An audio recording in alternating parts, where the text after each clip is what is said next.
Hello बच्चों, चलिए प्रश्न को पढ़ते हैं। निम्नलिखित में से कौन सा यौगिक ज्यामितीय समव्यवता दर्शाएगा?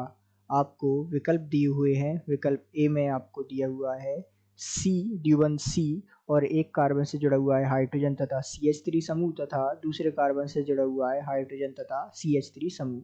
इसी प्रकार विकल्प बी में आपको दिया हुआ है कार्बन, द्विबंध कार्बन, एक कार्बन से जुड़े हुए हैं 2 CH3 समूह और एक कार्बन से जुड़े हुए हैं 2 हाइड्रोजन। इसी प्रकार विकल्प सी आपको दिया हुआ है कार्बन, द्विबंध कार्बन, जिसमें एक कार्बन से जुड़ा हुआ है हाइड्रोजन तथा C2H5 समूह और दूसरे कार्बन से जुड़ा हुआ है दोनों हाइड्रोजन।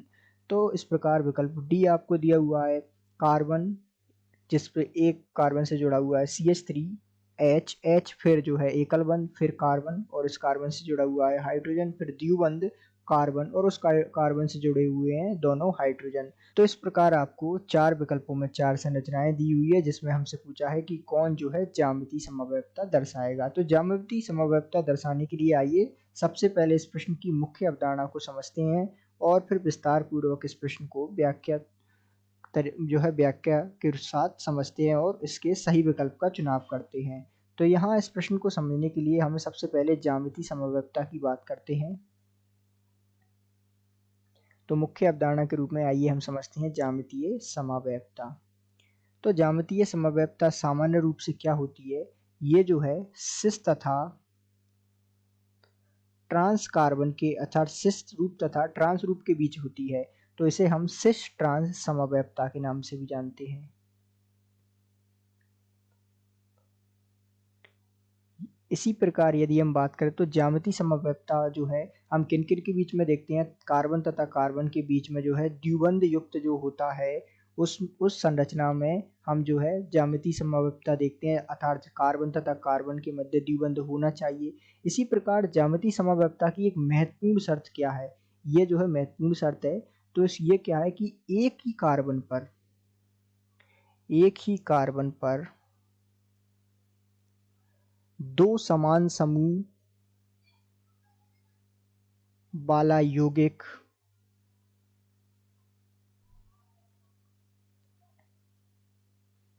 जो है ज्यामितीय समव्यवता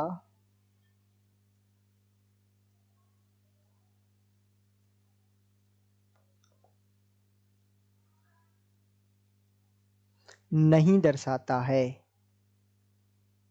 अर्थात इसके कहने का तात्पर्य है कि ये कार्बन तथा कार्बन जो है द्विबंध युक्त होने चाहिए तथा जो समूह होने चाहिए इन कार्बन पर, इस प्रकार ABCD, ये जो समूह होने चाहिए इस कार्बन पर, यहाँ ये समूह, ये समूह, ये समूह तथा ये समूह, ये जो है भिन्न होने चाहिए। अर्थात इस कार्बन पर A और जो B समूह है दोनों भिन्न भिन्न होने चाहिए तथा इस कार्बन पर जो C और D समूह है वो दोनों भिन्न भिन्न होने चाहिए। तब जाके ये यौगिक जो आपको दिया हुआ है ये ज्यामितीय समव्यवता दर्शाएगा।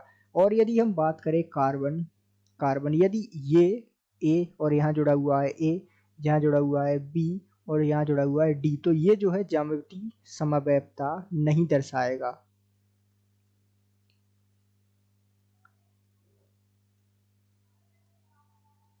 ऐसा क्यों? क्योंकि हमने जैसा कि शर्त देखा कि कार्बन पर समान समूह नहीं होने चाहिए। तो इस कार्बन पर समान समूह नहीं है, अर्थात B बराबर नहीं है D के, ये तो ठीक है। लेकिन इस कार्बन का क्या? इस कार्बन पर तो दोनों समूह समान हो गए ना, AA। और हमने देखा शर्त के अनुसार यदि समूह समान हो जाए तो वो ज्यामितीय समव्यवता नहीं दर्शाएगा। तो आइए इसी मुख्य अवधारणा के आधार पर हम प्रश्न को हल करते हैं।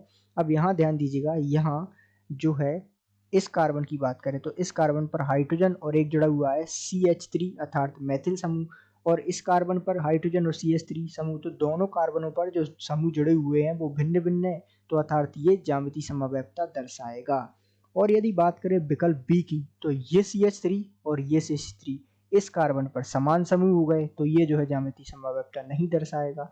इसी प्रकार इस कार्बन की बात करें तो यहाँ दोनों हाइड्रोजन समान हो गए, अर्थात एक ही कार्बन पर दोनों जो है समूह समान हो गए, जो कि ज्यामितीय समव्यवता की शर्त का पालन नहीं करते, तो ये भी ज्यामितीय समव्यवता नहीं दर्शाएगा। इसी प्रकार इस कार्बन पर ये भी हाइड्रोजन अर्थात यहाँ भी जो है दोनों समूह समान हो गए, तो ये भी जो है ज्यामितीय समव्यवता नहीं दर्शाएगा।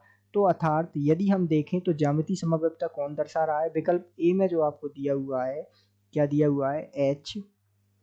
H3C HCH3, ये जो है बिल्कुल ज्यामितीय समव्यवस्था दर्शाएगा। तो इस आधार पर हम कह सकते हैं कि हमने जो है विस्तार पूर्वक इस प्रश्न को समझा और इस प्रश्न को समझकर हम जो है हल तक पहुंचे और हमें जो है पता लगा कि इस प्रश्न का सही विकल्प जो है ए है, अर्थात ए में दी गई संरचना जो है ज्यामितीय समव्यवस्था प्रदर्शित करेगी। तो हम कह सकते हैं कि दिए गए प्रश्न का सही उत्तर विकल्प ए है। आशा करते हैं आपको समझ आया होगा। धन्यवाद।